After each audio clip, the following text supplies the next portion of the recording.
This is WYGG 88.1 FM, Asbury Park.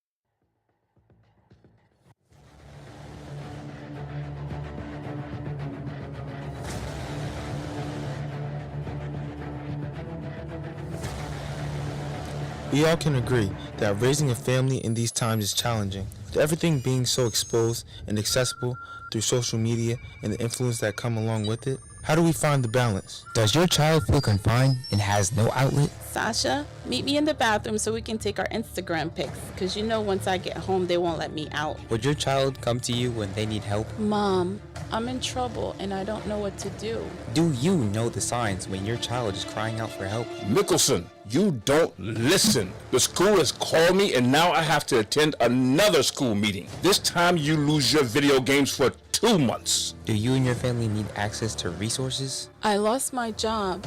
How will we get our bills paid? Does your family have expectations and boundaries for mutual respect and understanding? I am the man of the house, but my family does not respect me. Finally, a show where families can feel supported and get resources for guidance during these troubled times. Presented to you by Good News Community Action. Family Matters, a radio show, aired every Saturday afternoon from 4 p.m. to 5 p.m. A new segment discussing all things and situations relating to families. Family Matters Discussions, a radio show for everyone to listen together.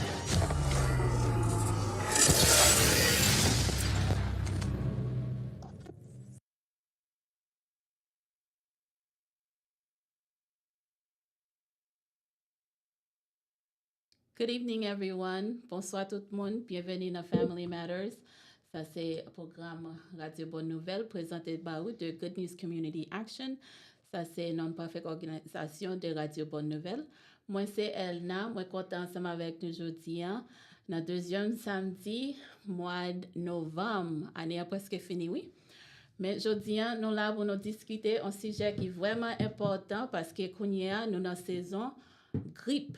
So, nous allons discuter aujourd'hui, c'est deuxième samedi dans le mois. Nous connaissons chaque deuxième samedi, nous parlons de information de santé, wellness and well-being, qui sont pour nous prendre soin de nous, pour nous avoir une bonne santé.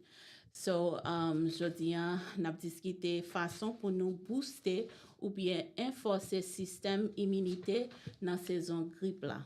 Moi dis nous encore moi relais Elna qu'on y a mbal di nous qui gens que pour nous des programmes là si qu'on a sur Facebook nous can aller sur WYGG ou bien WYGG Good News Radio ou bien on can mettre 88.1 FM si qu'on aller sur internet là on can mettre goodnewsradiotv.com ou bien sur le relais tout car le numéro 518 906 15 96.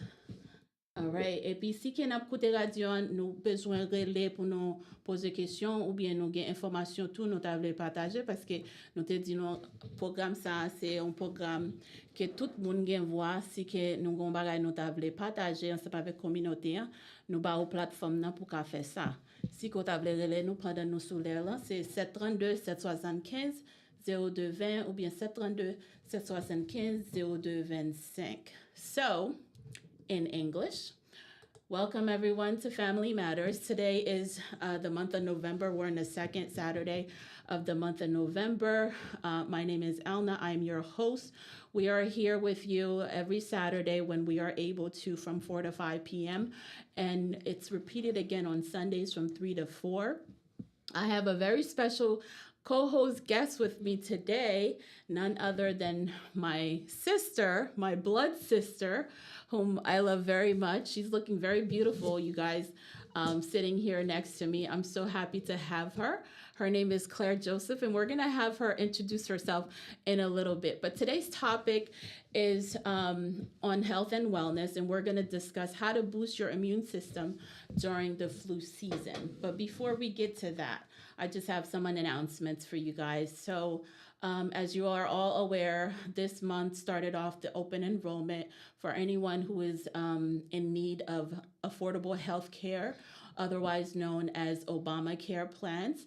If you are in need of those plans, you can go to obamacareplans.com and apply to receive health care.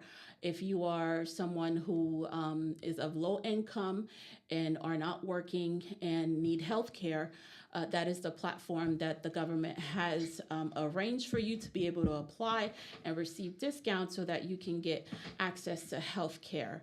So the enrollment process started November 1st. Of this year, and it's going to end January 15th. So you want to hurry up and get started on that. It's a whole process. So once you apply, then they're going to have to review the information and then see if you are eligible to receive health care. Note, na fait nous connaît que Obamacare gain enrôlement qui ouvre pour tout le monde. Il a commencé ça 1er novembre jusqu'à 15 janvier. Nous allons aller sur Obamacare plan avec sdplan.com pour nous appliquer pour si gen moun qui besoin assurance si que nous pas travail ou bien nous pas fait assez cob pour nous payer pour assurance pour compte nous aller dans Obamacare plan avec un sdplan.com pour nous appliquer pour recevoir assurance que gouvernement bail. So there's going to be a free mini resource fair that's going to take place at the Monmouth County Vocational School, which is the Neptune Annex. It's 105 Neptune Boulevard, right across from the high school. It's going to be Wednesday, November 15th from 9 a.m. to 11 a.m. During this mini resource fair, they're going to have ESL classes. You're going to learn about ESL classes. You're going to learn about GED classes. You're going to learn about food stamps. You're also going to learn about housing, adult care, and technical courses. There's no cost for you to attend. And while you're there, if you are in need of blood pressure reading or screening, they're going to do that for you too. Again, that's going to be Wednesday, November 15th at the Monmouth County Vocational School Neptune Annex, which is 105 Neptune Boulevard in Neptune. Il a fait en ressources pour moun qui besoin apprendre ASL, ça c'est moun qui besoin apprendre anglais. Il a gagné information de GED class, ça c'est équivalent programme l'école pour ti moun qui compte graduer, il recevoir diplôme yo, le fin graduer high school. GED c'est un cours salier, c'est un cours diplôme allié, c'est un test ou apprend. Il y a bonne information sur ça. Il y a bonne information qui j'en ou ka appliquer pour food stamps. Il y a bonne information qui j'en ou ka appliquer pour CAI. Il y a bonne information pour moun qui grand moun qui besoin chercher travail pendant que ou l'âge commence à entrer sous. OK, so ça c'est mercredi 15 novembre à 9h jusqu'à 11h dans Monmouth County Vocational School dans Neptune Annex qui est sous 105 Neptune Boulevard en face high school. Là, on peut payer pour ça. Et puis pendant que vous là, si vous avez besoin pour your lit pression, right, blood pressure, ensemble avec faire screening pour sang, vous pouvez faire ça pour pendant la There's going to be a fall 2023 job fair in Middlesex. Basically, it's going to be at the Middlesex County College Thursday, November 16th from 10 a.m. to 1 p.m. Anyone looking for jobs are welcome to go to the Workforce Development Center, which is located at 60 North Taylor Avenue in Neptune, New Jersey. Si gen moun kap chache travail, nou bezon konnen ki jan ke nou ka aplike pou GED, Basic Skills Training, ou bien kene pot travail, nou bezon konnen si ke gen kob ke gouvernement bay pou ka fè an formasyon non trade, on bagay ke ou ka itilize pou ka fè kob, ou bien pour ka employer la dan, yo ka moto ki jan pou fè ça, ou pour aller dans 60 North Taylor Avenue dans Neptune, ou bien si que vous voulez, le numéro de téléphone 732-683-8850, extension 71. Yo ouvri chaque jour, lundi à vendredi, 8h30 pour 4h30. All right, so I think that was all of my stuff that I like to say. Claire, so I wanted you to be able to we're not going to get to our English little training that I usually do with them today, because we do have a lot of information to unfold about the flu season, and I want to be able to get through a lot of it, because the next time we come here it'll be December and we'll be like well into the flu season. So our topic today is how to boost your immune system during the flu season. So Claire, can you tell us a little bit about yourself? I'm so happy that you're here. I've been asking you to come forever and you're finally here. I feel like, oh my God, it's a dream come true. I'm so glad you're here. Thank you so much for being with us. Good evening. Bonsoir tout le monde. Moi très content moi là après-midi avec nous. And I am happy, to be here with my sister. She has been asking me for a long time, first of all. My name is Clemida Passage Joseph. I'm a recently graduate psychiatric nurse practitioner, board certified. I am the first daughter of Arnold and Alta Passis, moun ki pa konnen. So, moi son grande sœur, de en pile frère avec sœur. Moi son mariée. Moi son maman. Yes. Moi tout bagay. I'm a nurse. I'm everything. You name it. I'm a child of God. Yeah. I'm a leader in the church, Ebenezer Church of God of Prophecy. I want to shout out to my parents. Want to shout out to my siblings, my husband. I want to shout out to the church. It's it's a great support to be in a church that really supports you. So I'm happy to be here tonight. I'm happy to voice and help however I can help within the community. Moi content moi là après-midi ya. Moi content pour là pour venir avec ce moi et puis pour aider lui avec quelques éducation pour nous bail communauté Asbury Park là. Nous grand pile frère nous avec ça nous qui était là et nous apprécier nous en pile nous voulons pour tout le monde rester en santé. That's right. Pour nous marcher jam même Jean-Paul l'a dit. So thank you, sister. Thank you for inviting me. Merci encore. Merci parce qu'on invité moi parce que je suis vraiment content, moi fier que moi là avec vous après-midi. Oh, thank you so Okay. much. You're welcome, and you're welcome to come every time Yes, you want yes. to come, but So- especially on the second Saturday of every month, because we are discussing health and wellness, and that is what you do. That is Yes, who yes. you are. You know, So- you've been training for this for a very long time, and she just ran over the fact that she is now nurse practitioner. That is Yes. like the highest level of being a nurse, It's right? that you can be, yes. That you can be. So that's almost close to being a doctor, because you Exactly. can prescribe medication now, Yes, right? yes, Okay, so yes. all right. One thing at a time. I'm so proud of you, by the way. Well, Okay, thank you, I just thank want you to know that. All the glory to God. That's right. Toute gloire au bon Dieu. So if you guys are listening and you heard my sister and you know her and you know what she does and you know how valuable her time is, and she has taken out the time to come here to this program to help educate us, please give us a call and ask your questions. She is here to answer your questions on the flu season, how to boost your immunity. You can call 732-775-0225 or 732-775-0220. Okay? So as we approach winter months, it's practically upon us. Just last week it was like really warm, but this week it's been a little chilly, right? So having good health is top priority, and it's something that's on everybody's mind, right? Because if you're not feeling well, you can't do anything. You're Exactly. bedridden, you can't go to work, you can't take care of your kids, because some illnesses that falls upon us are contagious, and we want to stay away from family and friends so that they too don't get sick. So it's very important, especially having gone through what we went through this past With the 3 years with COVID, the yes. COVID, right? Yes. So it's very important that we do the things that we need to do to make sure that our bodies stay in tip-top shape, so that, we can continue to maintain a good life.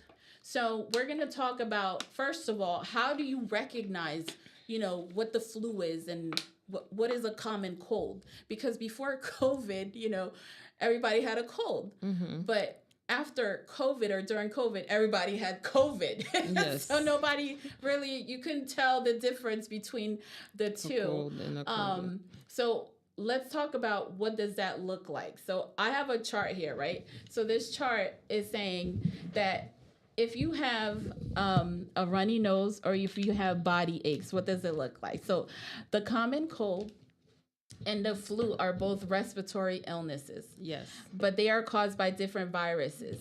In general, colds are milder than the flu. Cold symptoms appear to be 2 to 3 days after infection and last anywhere from 7 to 14 days. Would you say that is That's accurate? the truth, yes. Okay. C'est vrai parce que l'organ grippe ou bien COVID tout. Non te gen COVID là, non parler de COVID, flu, grippe, yo tout presque c'est dans même catégorie yo. Vous comprenez?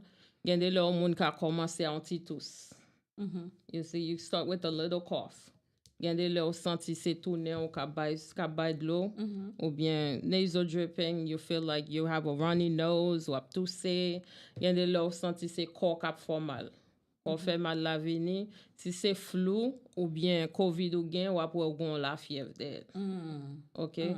Okay. Normally with a regular cold, you may not get a fever. You might you might have a headache. You know, you got the symptoms. Ou nose ou commence à faire de l'eau, ou senti tête ou fort mal, et puis ou ap tousse tout. Gon bagay qui les allergies tout. Ça qu'on rive même l'air tout. Parce que moi-même, gon son moun qui tout souffre allergie. L'aile pour moi, gen de l'aile qu'on tourne en infection, si m'pas traiter le bonheur. Yeah, that's true. That happens to me too. Tout bagay saison ça yo li bon pour nos ka faire gens pour nous booster immunité non pour nous pas prendre maladie ça yo. Ou bien si nous t'apprendre pour nous font gens pour nous gitan prendre remède pour nous ka faire pour pas venir pi mal. Vous comprenez? Pour pas venir pi mal dans cas ça ou qu'on est dans saison boy ici ya, yo recommandé que nous prend vaccin. OK? On vaccin flu vaccine. Chaque année, depuis en octobre, depuis en septembre, dans le travail, moi, depuis en septembre, yo commencé bon vaccin pour flu. Flu, ça, vaccin, ça, li couvre flu, li couvre COVID. Okay?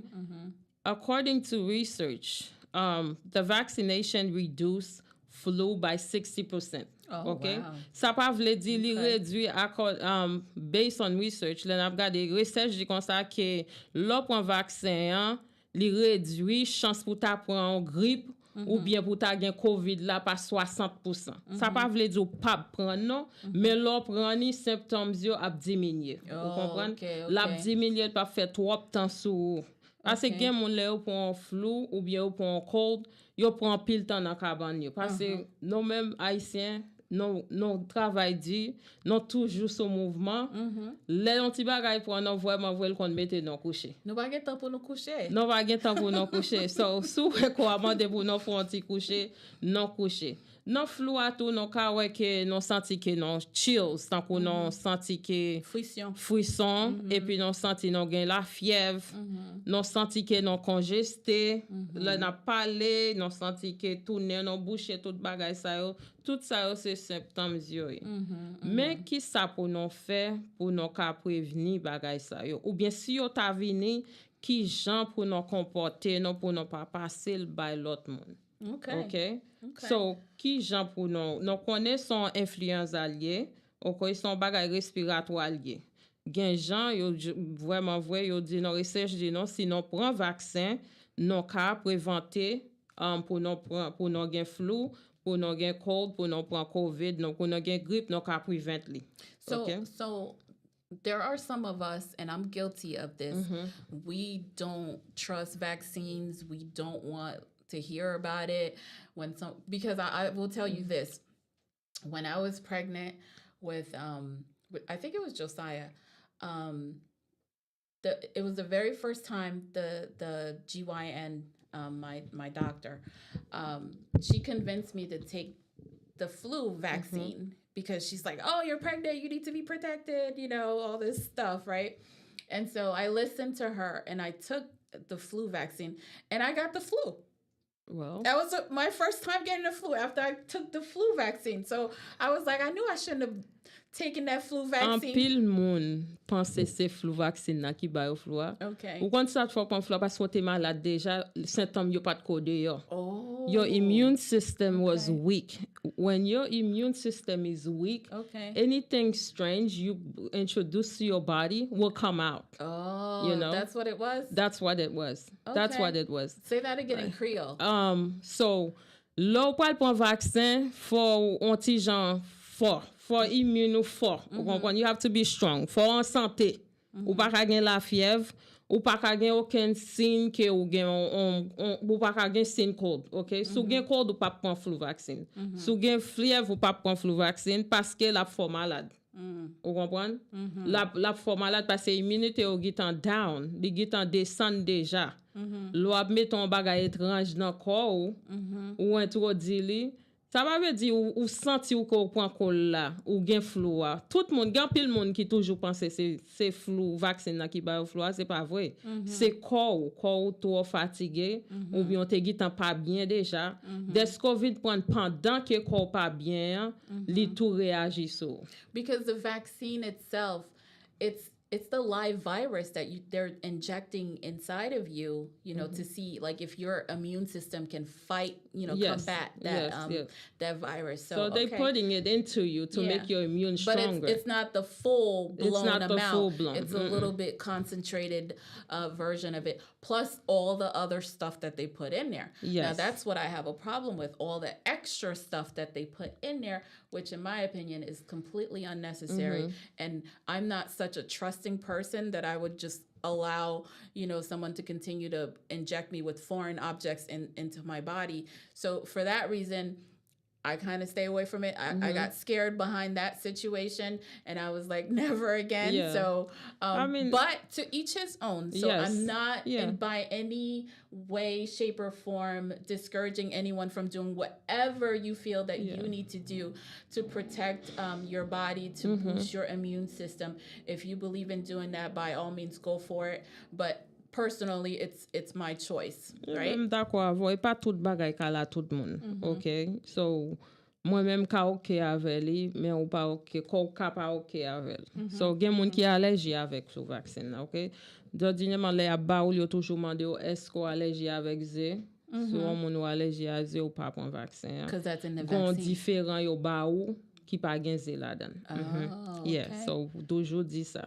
Des pour allergie avec li avec ze ou pas prendre vaccin, faut make sure ou dit ça parce que ça yo ba qui pas gen zé al piche que ça qui ba avec zé la dan. Oh, okay. Oh, that's good to know. I didn't know that. That's very good to know. So this right here is saying, you know, all the symptoms that you mentioned regarding, you know, the flu. So you're going to feel an onset of a fever. You're going to feel coughing. It's usually a dry cough. And then by like day 2 or 3, it's like this worse, hurtful cough. Oh my God, you could feel it inside right your chest and your body. Then there's the sore throat. Then you have muscle and joint pain. You have headaches. You have runny nose. And then this can last, you know, at least the cough can last about 2 weeks or more, depending on how you treat this thing, right? Yes. So, and like you were saying, us Haitians, you know, we don't necessarily want to run to Walgreens and pick up what's on the shelf. Non pour le fêter pour non boire. Oui, n'a boiter, non pour le fêter, si c'était gingembre n'a fait. N'a font bon thé chaud, non boire thé, non boire soupe parce que l'eau senti que corps pas bon ou boire soupe ou boire assez de l'eau, les antigens laver virus là ou bien bactéries qui dans système ou il faut antigens vinn pi jam. So ça fait donc même non commencer à thé. Ça pas si thé a pas bon ou obligé aller dans docteur, OK?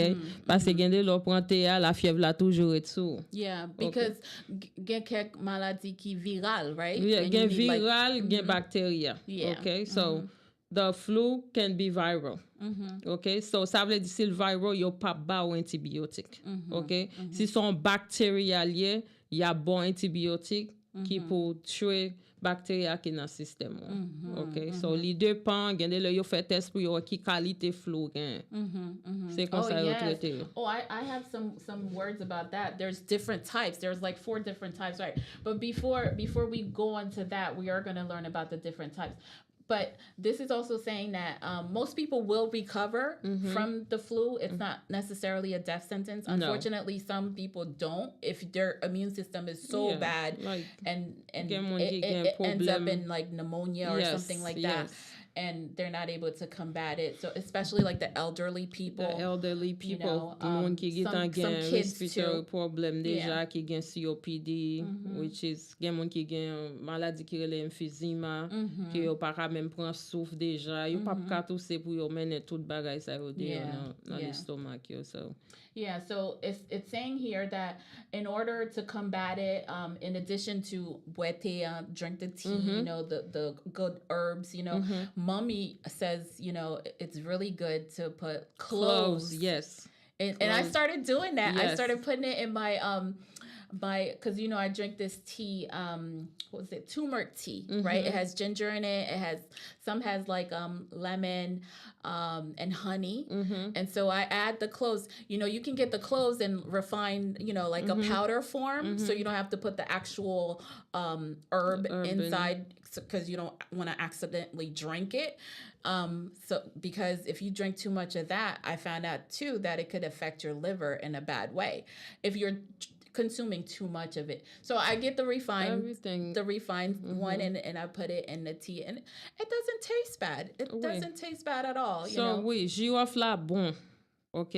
Pour bien dire, m'gon bagay te tout qui toujours sous di fait moins, li gen girofle la dan li gen cannelle la dan li gen turmeric la dan. Yes. OK? Et puis gen le just chauffer de l'eau, mettons petit gingembre et puis mettons petit citron, de l'eau citron, Yes. et puis mettons un petit sirop miel là-dedans. Oh, that's just like we do it. Parce que So- chaque jour m'brete. Yes. Te a bon pour système ou en pile. Yes, and it gives you energy. Yes. So how often do you find that you're sick? You know, being that this is your regimen.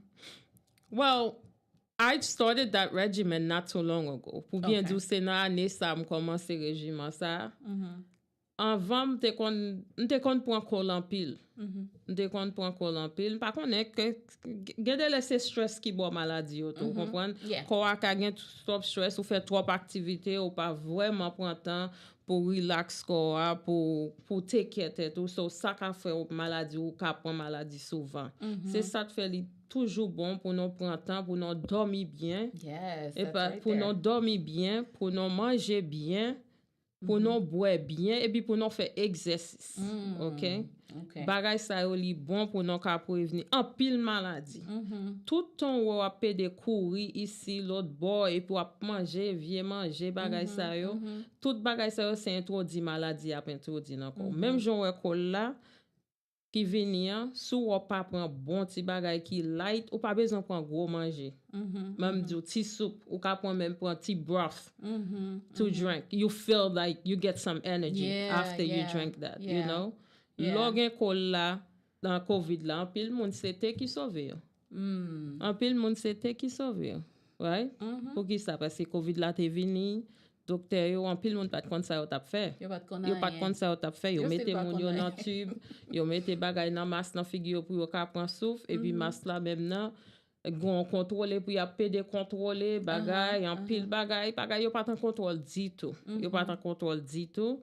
Et puis an pil moun perdi la vie yo. Men si moun yo te ret la kayo, pran ti te yo, ranger ti affaire yo. Gen de bactéries te gen encore vraiment vrai ou besoin antibiotique qui pour occuper li. Mais si moun yo te vraiment prend sens yo pour yo te première prévention pour toute infection c'est laver main. Laver main, yes. Laver main. Yes. Laver Pa main man avec figure, savon. pa man bouchou, Oui, pa man zyo, pa man tourner. Ou pas manger bagay sa yo. So, ou laver main avec savon. Tout soit faut laver main avec savon avec de l'eau. C'est Savon ki gen premier. antibacterial la Yes, dan. sa gen antibacterial la dan savon ki gen la. Même si te gen hand sanitizer ou lave men. On moun ki konen malade, si malade la ou konen, ok, ou gon kol, ok, ou ap soti la kounya, ou ta supposé mettre un masque dans figure, parce que ou ka gen kol la, ou pa konen si son kol ki atrapan yo, kompran?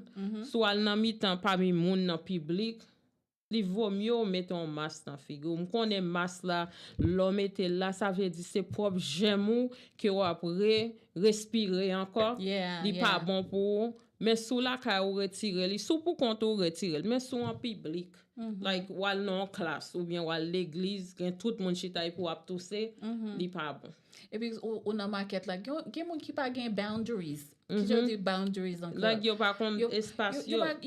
Yo kampe sou et puis ou konem koute yo kampe yo espire yo bien près yo pa kon pou yo mette koyon côté et puis y a tout ça yo pa yo ken like penser yo pa penser que c'est ou konem penser son bagay culturel lié parce que depuis moun nan wè ou yo vle approcher ou pour yo vinn embrasser ou comprendre mais américain t'a prêté plus loin que ou même petit yo t'a pas le cacher pour yo pas vinn koto so vraiment vrai là en public ou même sous là ka ou gon tous ou tousse à laver mon OK ou tousse ou te gon bagay nan men ou même tout non t'a supposé laver tout dans travail moi même te kon fait infection control OK pendant Covid là c'est ça seulement m'te fait et moi même qui te kon bete mon oui et moi te kon pas aller dans une patient ou aller dans l'autre là comme ça yes infection control ça veut dire Jean pour ta suspend infection pour pas apogé pour pas apogé pour là prend plus pour pas tant qu'on son mais sol pour pas passer tant qu'on son mais sol OK so si on moun ta gon infection non ouais que moun nan gen infection si c'est nan isolé pour non isoler moun nan non isoler si c'est des règles ou bien bagay pour non mettre pour moun l'autre moun yo travail yo fait non mettre li et puis là non mettre là to non pas juste mettre le comme ça non monitor vous comprenez non voyer non pour non suivre yo pour non sûr que moun yo a fait ça yo supposé faire pour yo pas prendre infection de un malade pour y aller un l'autre malade vous comprenez c'est comme ça infection et comme ça Covid là il était fait tout le temps là bye mais premier monde qui te gen Covid dans travail là il jusqu'au nya là pas dans travail là encore mais jusqu'au nya là il still vivant parce que non changé it was 90 days, almost 90 days. Wow. A long time. Non mette madame nan chambre ni.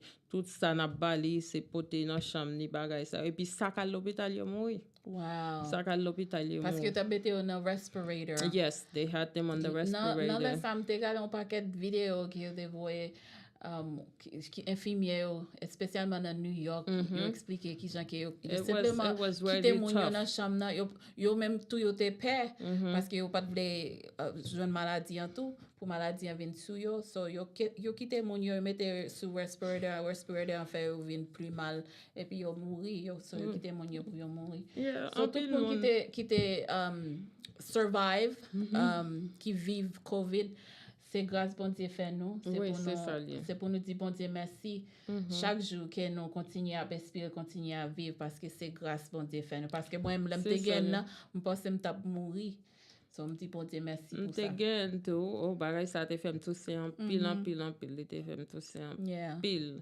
et puis pas quoi me te gagne maladie vraiment mal travail. Et puis tout d'un coup, me senti comme pas bon. Me dit, qu'est-ce ça me senti là? Qui a comme fait pas bon comme ça? Me senti comme fait mal. Et puis c'est jour pour nous tester pour Covid. Et puis c'est moi le directeur de nursing. Et puis qu'on a me dit OK, qui était mal dans l'office là, me relé, donc me te gitan l'autre monde qui fait infection control, me dit viens en test pour moi. Tester bagay la positif.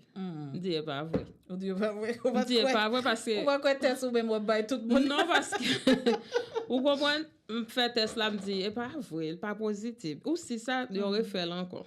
Il a dit non, you gotta go. On est mal là quand moi. C'est après 2-3 jours vraiment me senti que bagay là vraiment t'es bon mon tous qui sent pareil. Yeah, so we have a caller. Okay. So as are we ready with the caller? Yes. Hi, caller. Are you on? Can you hear us? Yes. Hi, how are you? Allô, bonsoir. Comment est? Une question, s'il vous plaît, pour Cléméda. Oh, OK. Oui. Comment est? Tant que flu vaccine, je prends le travail, moi. Mais je prends between 4 et moins cas. Mais bon, 7 et moins 10 comme ça. Je fais le vertige qui prend. Je soulage qui prend. Mais pas lui faire ça? Ou ka senti un malaise lo fin pour flu vaccine là. Vous comprenez? Si tu nan bois que ou ba ou là, li ka fait mal. Oh, Li ok. ka formal. So, li ka formal. Parce se nan moso yo ba ou nan misou. Non, vertige, oui, bon, moi, tête virée, oui. Oh, tête virée. Oui, tête virée, oui, me dit. Oh. Uh-huh. So, esko te manje? De manger, l'aime saute la cala, même pas tellement bien manger, gale de ça que tu fais ça. Yes, ou pa manje li ka bo tête virée. So, Ah, pa ok. kwe flou vaccine nan son tête virée, l te ka ba ou kon sa. Non. Ok? Ok. Normal li gen moun ki kon senti symptômes flou a, men tête virée a, se pa vraiment flou vaccine ka ba ou. Oh, il va lui-même qui bon, moi. Est-ce que tu prends l'autre qualité, tant que vitamine ou bien l'autre médicament, avant de vraiment manger bien? Non, seule vitamine, moi, pour c'est calcium, moi, avec vitamine, qu'est-ce que encore? B3. Ok, B3, ok. ok.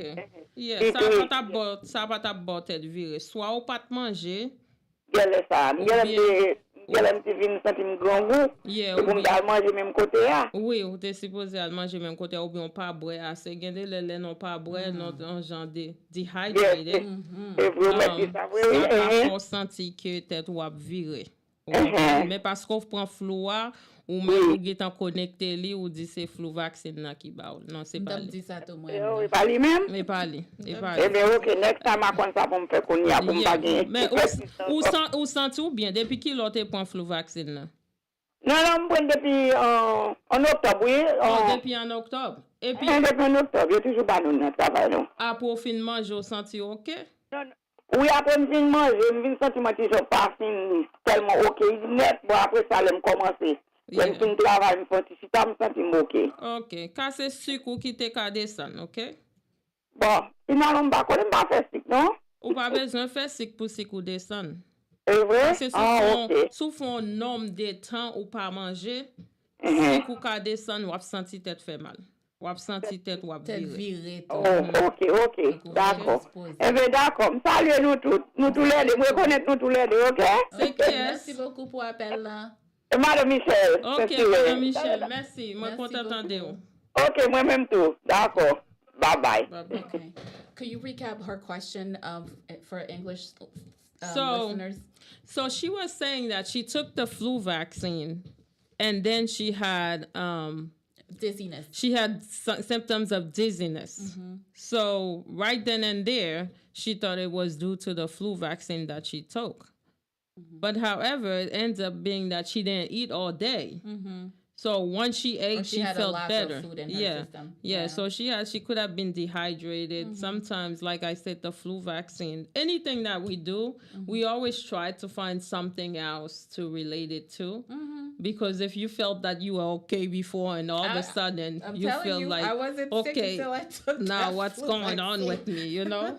So So- I understand. Yeah, so that was a good question. Thank you for calling with that question, because I'm sure there are other people that are experiencing the same thing, and so that was great that you called in with that question. So some of the things that we're saying in terms of treatment, I think you already said a lot of them.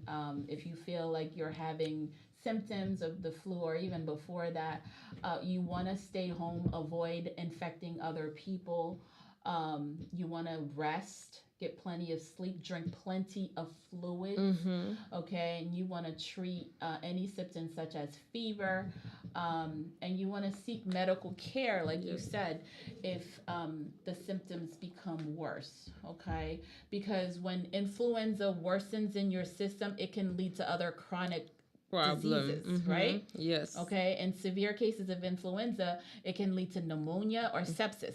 Yes. And if you have one of those two, especially that sepsis one, Sepsis it is could lead to worse. death. So you want to be very careful to treat some of your severe symptoms if it means going to the hospital, so that you can make sure that especially if you're an older person, like 65 and older, if you're a young child under the age of 5 years old, because as a young child, you're still building up your immune system, so you don't have you don't have it yet. So so parents need to be careful. Oui, ça elle n'a dit a très important parce que lò gen yon maladie, ok, ou gen yon flu ou gen yon grippe, faut ta chercher sous ou essayer de traiter là car ou pas traiter li chercher ouais docteur ou chercher à l'hôpital pour nous connaître qui fait parce que gade là li kon si grippe ça pas traité li ka vinn tourner en lémonie pour ou comprendre li ka bon en infection dans tout système ou, qui pas bon dit tout les comme ça là l'attaque tout système ou. So vraiment là nous non gon bagay OK nous ka faire ça nous connaît mais pas prendre trop de temps pour nous relé docteur non pour nous suivre docteur non pour nous connaître qui ça pour nous faire. That's right. So every year, there's 200 and well, actually, there's 3.5 million cases of severe illnesses from the flu, right? And there are other illnesses, but up to 290 to 650,000 results in respiratory deaths each year, actually. So 99% of deaths are in children who are 5 years of age or under. And then respiratory tract infections are known to have happened in developing countries. So United States is a developing country, right? Symptoms begin 1 to 4 days after infection and usually last around a week. So we have already said that the flu is a respiratory infection. It's a virus, right? And it can spread very easily between people.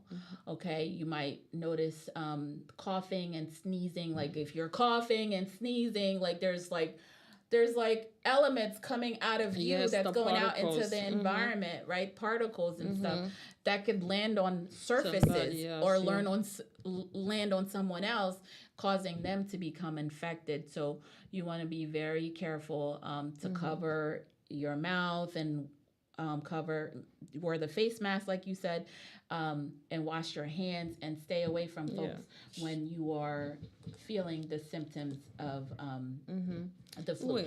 So we said that there were 4, right? Yes. Okay, go ahead. En pile moun mouri chaque année. Non ouais, là depuis saison flu, depuis saison grippe ou l'hôpital la plein moun. L'hôpital la chargé moun. Urgent care too. Yes. Urgent care toujours plein moun. En pile moun mouri parce que si on te prend vraiment vrai vaccin, ça te fait au moto que vaccin effectif parce que sous prend vaccin 60% li réduit risque facteur à 60% pour pas prendre pour flou pas ta affecter trop. Vous comprenez? Mais grand pile moun qui a laissé les au fin prend c'est les au fin gain flou c'est après 2-3 semaines y a le prend flou vaccin. Really? Yeah. Moun sa yo wè à l'hôpital, en pile là dans yo pas prend vaccin. En pile là dans yo pas prend vaccin, c'est après yo prend vaccin. Vous comprenez? Mais non même c'est haïtien non fait affaire non différent. Yo même yo gen flou y a tousser pour yo ta manger bagay chaud, yo manger bagay fret. Pour yo pas boire lait, c'est lait là yo boire. So lo gen kol la ou gen grippe là sur l'estomac ou a boire bagay glacé la fait rete plus. Vous comprenez? Sous te gon ti You got survive in a cold environment. Li fait nan ville vraiment lourd, l'eau a toussé, li fait l'estomac ou fort mal. Vous comprenez? Non même qui utilise bagay chaud, qu'on on habitué à bagay yo, grain yo remède yo bay là, c'est avec feuille yo fait tout. Non utiliser feuille yo, mais gen moun qui pas utiliser rien. Là yo pas utiliser rien yo même yo pi mal. Mais ça pas vle dire ça pas vle dire que même si non utiliser feuille yo qui t'a pour aider système non pour non pas prendre vaccin. Si non pas gen problème avec li t'a pi bon pour nous si non prendre. Yeah, that's really good advice. So before we were talking about there are 4 types of the flu, right? There's influenza A, okay, which is a virus. It's classified into some sort of subtype, right? It's like a surface virus, right? And then there's influenza B, which is not classified into a subtype. It could be broken down into lineages. And then there's influenza C, which is it's detected less frequently and usually causes mild infections in people. And then there's influenza D, which this one is known to cattle, like animals and stuff like that, not necessarily people. Yes, oui, gen 4 types de influenza, mais vraiment vrai c'est A seulement qui vraiment affecté en pile monde. OK, so on regarde influenza A, c'est lui-même plus fort moun toujours gagné. C'est lui-même qui virus là. OK, lui-même qui circulé dans tout monde. Lui là, lui pas là. Vous comprenez, c'est lui-même qui vraiment qui cause une pandémie. Mais le regardez B, C, D, ça yo vraiment yo pas affecté monde trop. D a même dans c'est dans animal li passe. Non bête. Yeah, non bête. So Mais non manger bête yo. non, bon pas Nous manger cochon, nous manger pas manger cochon. Yo gen maladie nous manger yo. Et ça te fait grand pile maladie non gagné, c'est just c'est parce que nous mangeons trop vieille viande tout. Viande n'est pas bon pour nous. Yeah. Viande qui pas bon pour le système non. M'te fait un programme, m'te expliquer gen viande que yo fait dans lab oui. Do you know about that? They're making like the meat and well, that's another topic. We already covered that topic once before. I was shocked to find that out. I mean, really, seriously. I mean, like they're making animal meat, like yes. meat in the lab for people to consume. It's ridiculous. But Claire, believe it or not, when I was researching this topic for today, the first thing I thought about was sugar. Sugar is a detriment to us people. Yes. Sugar intakes, oh my God, especially as Americans, we consume a lot of sugar. There's a lot of food out there you would not think have sugar in it. And Most of its component is sugar. And yes, and when it enters your body, it turns into sugar. Sugar is not good for us. Sugar is the enemy. Sugar weakens the immune system. Sucre là pas bon pour nous du tout. Sucre là cause un pile type de maladie. OK? So on parler de type là lui-même qui prend immunité non li descend. Type là li bay cancer. Sucre li bay cancer. Gen moun qui fait diabetes. Gen pile maladie que sucre bay. Sucre là son bagay non pas supposé manger. Et ça te fait le moun wal acheter ou supposé garder ingrédients yo pour ouais à qui ça bagay yo fait en vont acheter yo. Et puis sou pas comprendre non yo parce que non yo bien droit so sou bagay yo. sucre là depuis on bagay qui fait à sucre ou après marqué sucrose. Depuis on bagay qui marqué cos là dans c'est sucre. c'est sucre lié. OK? Sucrose qui veut dire sucre. Tout ça n'a pas acheté et puis dans pile bagay. Gen moun qui pas manger cochon. Soupe garder ingrédients yo gen cochon là. Yo fait yo à cochon. Oui. C'est li pour li ou après marqué pork de li. Pork là son l'autre bagay, on l'autre bête qui vraiment bay mon maladie. Moun pas connaît ça, li bay maladie. So non li pour nous est ça qui bon. Depuis ouais potatoes. Par exemple, potato ou ka manger li mais gon jan pour faire. Gon jan pour faire pour yo ka retirer parce que tout bagay boy ici yo fait avec produits chimiques. Oui. Ou connaît they have pesticide on the things, you know. The other day, l'autre jour m'acheté un strawberry, kounya Claire ça dit mami ou pas mettre dans vinegar bagay ça yo pour nettoyer. Hot water and vinegar because there sou pas acheter organique là ou mettez chita dans petit de l'eau chaud avec vinaigre pour retirer pesticide. Parce que ça qui passe ici tout bagay yo fait yo mettre produits chimiques là dedans. De peser pe ou manger pas sentir rien, boum, on joue quand même. Ou après gon bagay qui leve sou, y a dit OK, ou gen tel maladie.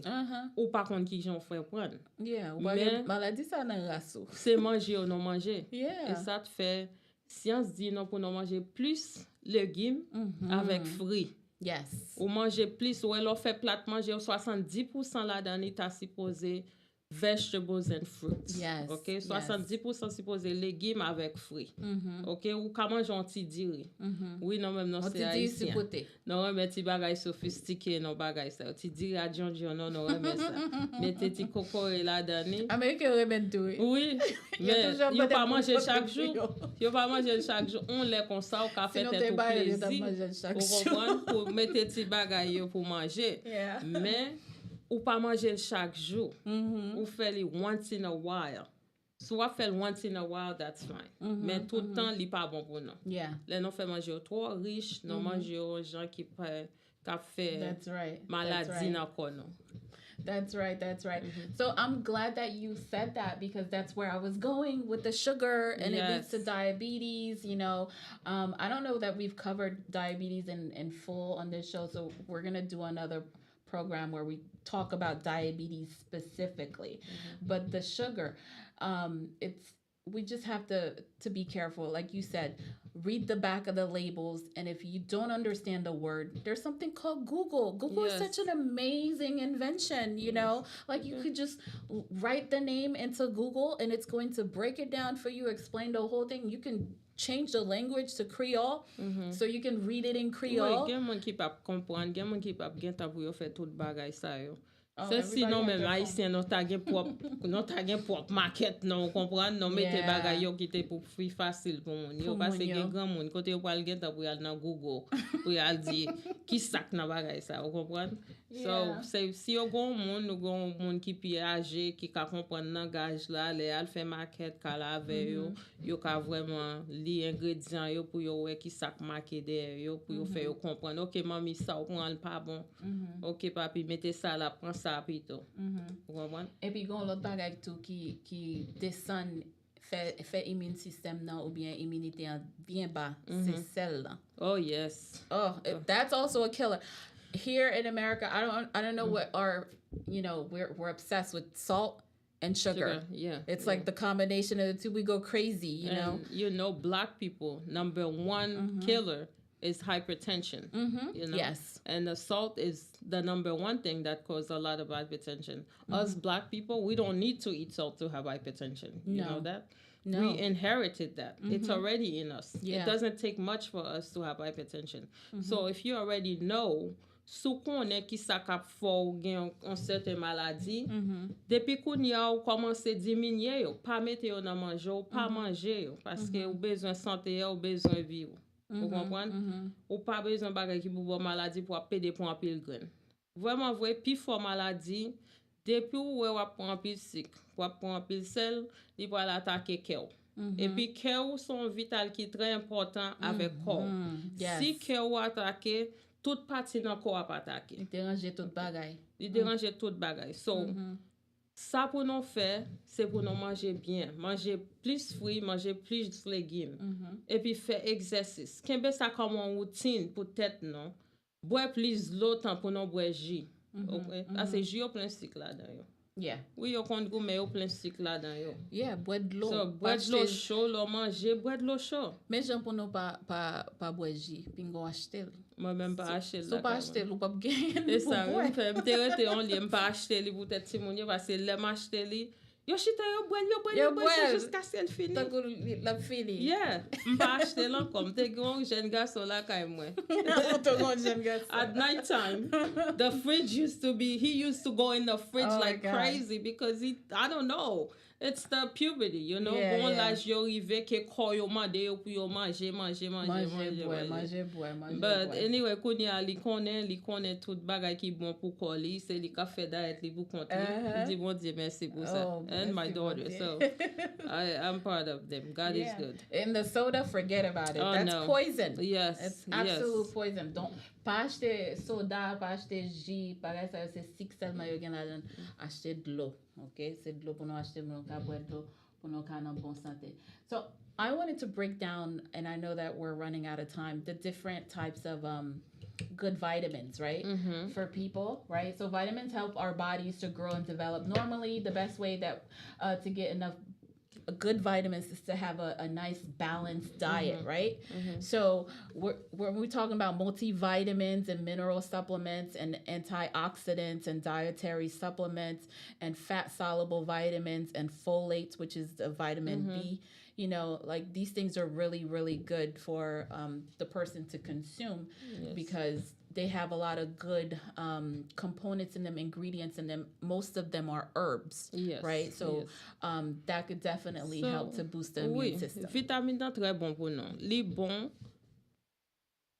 pour nous, li aide nous pour nous, li ka fait immunité nous fort. OK, gen multivitamine que nous ka prend avec minéral. Tout bagay sa yo vend yo over the counter. Mais j'aime di non, gen la dan yo For li, yo gen sik la dan yo tou. Ok? For li ingredient yo sou ap achete yo. Antioxidant, li nan tout manje non manje. Sou manje brocoli, sou manje kel, gen an pile manje ki gen vitamine yo. Mais sou pa achete, sou pa manje assez, faut prendre vitamine. En supplément. Faut prendre vitamine comme supplement pour prendre fat soluble vitamin A, D, E and K. Ça c'est bon vitamine lié. Et puis folate. OK? Vitamin B1, gen pile moun ki toujou ap plein di ke doit yo fè yo mal, doit ke yo fè yo mal. It's good for circulation. Liye de circulation. Parce que when la jou rive, you have neuropathy, you know? Oh, yeah. You have like pins and needles in your fingers. So when you get those vitamins, they really do help you. They do help you. Et puis vraiment vrai, gingembre, son vitamine li chaud. And it's an anti-inflammatory. It's an anti-inflammatory. Kompren li ede pou moun pa gen inflammation nan Yeah, so, yeah. sou pran sa, gen de manj wap manje tou, même légumes yo, même herb yo fò gade yo anvan. Pou kompren? Gen de bay wap pran sou nan anti-coagulant do baka pran spinach. Parce la fò bay trop sa. Yeah. So gan pil bagay pou nou vraiment prévenir, pour nous garder, pour nous comprendre qui jan pour nous prendre yo. Gen pile bagay ki ka fait bon effet nan konon, gen pile ki ka fait mauvais effet nan konon. So, en pile bagay nap mette nan konon fò nou ta etidye yo. Yeah, Okay? and then there's niacin. Niacin, yes. And the vitamin A, vitamin B6, and vitamin B12. Yes, B12 is very good pour moun ki anemi yo. So yo vande over the counter. B6 also, li help tan pou moun ki gen problem digestion yo, lo manje, li break it down, li fait digestion ale bien, pareil sa yo. So tout vitamin yo gon effort yo fait nan kon. Men on pa ka prendre toute qualité. So wap prend vitamine, for make sure vitamin D and my C God. is the best. Okay, That's the best. Vitamin D and C is the best. Especially vitamin for us black people. Yes, you need the I had calcium. a Caucasian Yes. doctor tell me that, okay? You need it. Black people need to take vitamin D. That's what he Vitamin said. D and C. Parce que yo di vitamin D avec C a li ede an pile pou ka prevenir cancer nan komon. Parce que yo konnen se li men ka boost your immunity, li fe immunity ou vin fort. Yeah. So sou pran yo, yap kenbe immunity ou fort. Yeah. Okay, so just like I said, kene pot sa nou pran, fò nou ta di dokter non sa, parce gen de medikaman non ye, li ka pa mache avek sa na pran. Yeah. Okay? Yeah. Parce pas tout vitamin ki bon pou an fi, pou l bon pou garçon. That's right. Gen de sa an garçon pa bezon, fi a bezon. That's right. Et puis, gen vitamin 2 l'eau prani, même jan moun ki te rele talè a Madame Michel, ça fait nous te poser la question ça gen quelques vitamines l'eau prani faut qu'on gen manger dans ventre Oui, parce que exactement. si pas gen manger dans ventre la déranger ventre La la fait dérange. ventre fait mal donc on besoin vomir bagay comme ça so li bon pour spécialement vitamine zinc là. I had to stop taking it because somebody told me maybe you taking one is too much. You should cut it in half, and that'll help. I tried that, and it still had the same effect. You know, Yeah. I was sick. You know, after taking it. So, like you're saying, maybe zinc is not for me. Yeah, right. you may and I not need need to it. get what I need that zinc provides from something else. Yes. Yeah. Yeah, you could get that from fish. Yeah. You know, tout manje yo gon vitamine la dan. Men le nou pa manje yo bien. Ou bien si nou manje an pil vegetable, ok, takou fat salubo a, nou ka pon vitamin sa pou nou remplace fat la. C'est tant qu'on va remplacer ça par point, naturellement. So we have like 2 minutes. So probiotics, you know, and we just talked about zinc. There's probiotics for children, Yes. and there's probiotics for adults. You know, those are really good. If I can tell you really quickly, a probiotic can reduce incidences of fever by 53%, cough by 41%, antibiotic use by 68%, meaning you won't need to take antibiotics because you're already protected with the probiotics that you have in your system. And this is in children. And then also too, it's very helpful in preventing the common cold and influenza in adults. And then also too, the zinc that we talked about, So the elemental form of the zinc, you should take it once per day within 24 hours with when you start feeling the symptoms of the cold, and it should last about a minimum 1 to 2 weeks. So yeah. Probiotic là vraiment bon, li bon pour moun, non ka pran ni tant qu'on nan yogurt n'a manger, li gen probiotics là dans ni. Probiotic là bon pour le faire digestion encore non. Yo gen vitamine et probiotic qui faut aller à la selle très bien. Yeah. Parce que c'est un médicament qui aide avec métabolisme. OK? Yeah. So si métabolisme ou bon, digestion bon, ou santé bon. Yeah. Okay, ou pas kembe aucun bagay qui peut faire toxins in your body, Yeah. and then that will cause you to have illness. Okay, so they're giving us the signal that our time is up. Really quickly, remember to wash your hands, to cover your mouth, your face, your nose. If you are sneezing or coughing, dispose of your waste properly in terms of like the tissue that you use. Stay home if you're not feeling well. Avoid close contact with other people who are sick, and again, avoid touching your eyes, your nose, and your mouth.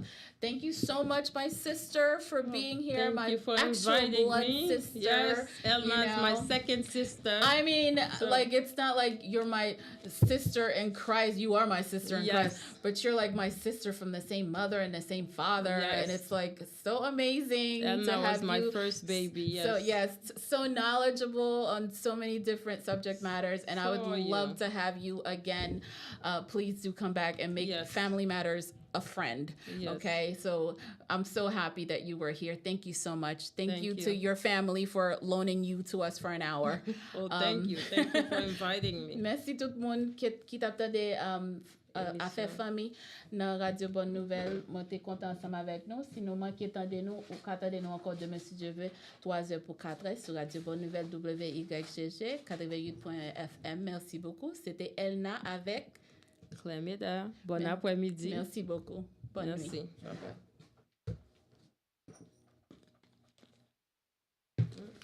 Bye Bishop la place.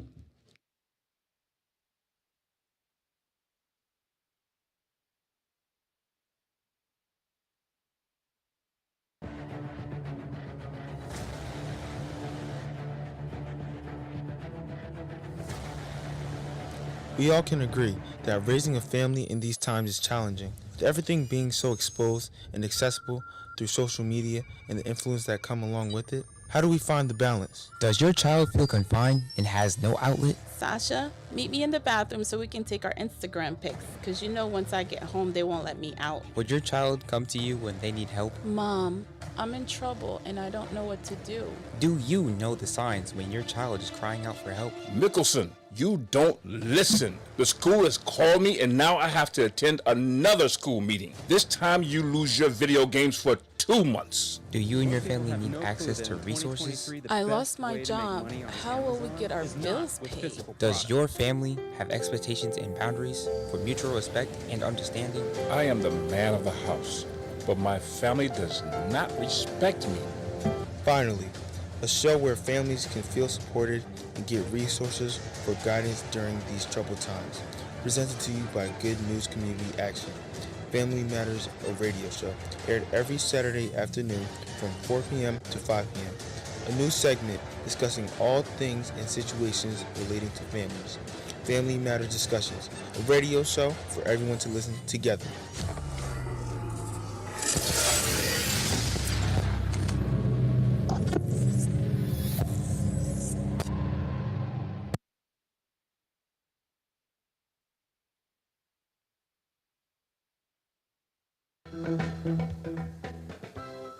This is WYGG 88.1 FM, Asbury Park.